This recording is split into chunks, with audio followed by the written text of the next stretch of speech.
Well, the police rang us and told us that he had passed away. I was out with the dog within the last couple of nights, and he came into my mind. And you know, it was like the Lord said to me that he was going to pass away, and I wasn't surprised. I really wasn't. Well, I think it's terrible that he passed away without repenting, without ever divulging quite a lot of his secrets.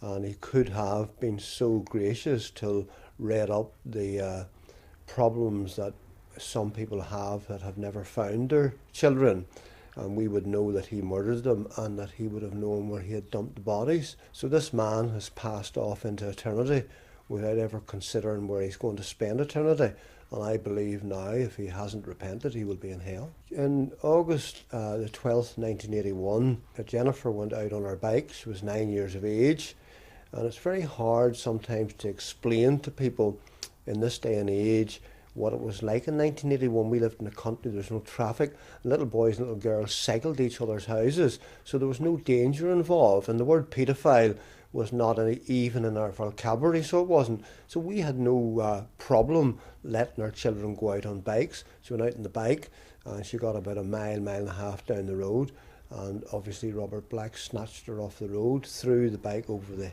hedge, and took her away and sexually assaulted her and strangled her and threw her into the McKees Dam. When I got home from work, Pat was very concerned that she hadn't come home for tea, and she had set her watch, and she was always punctual, and she hadn't come home for tea, and she was very worried, and I wasn't, because nothing like that had ever happened.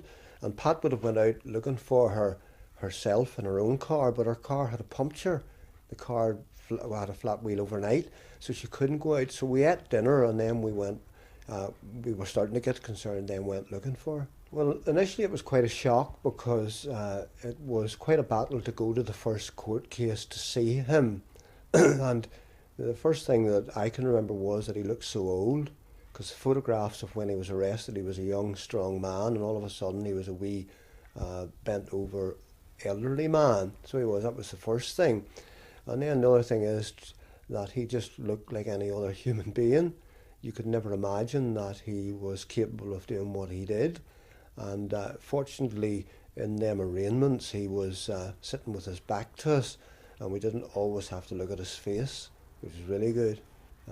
You know, if I had have continued to be angry, it would have destroyed my life and perhaps the lives of my children and wife. Resentment is one of the worst things that anybody can have in their life. I say it quite often, he stole the life and ruined the life of Jennifer, but he wasn't going to ruin our lives. Yes, if I hadn't have been given grace by God, and if I hadn't have known Jesus as my saviour, then I would have probably wanted to kill him.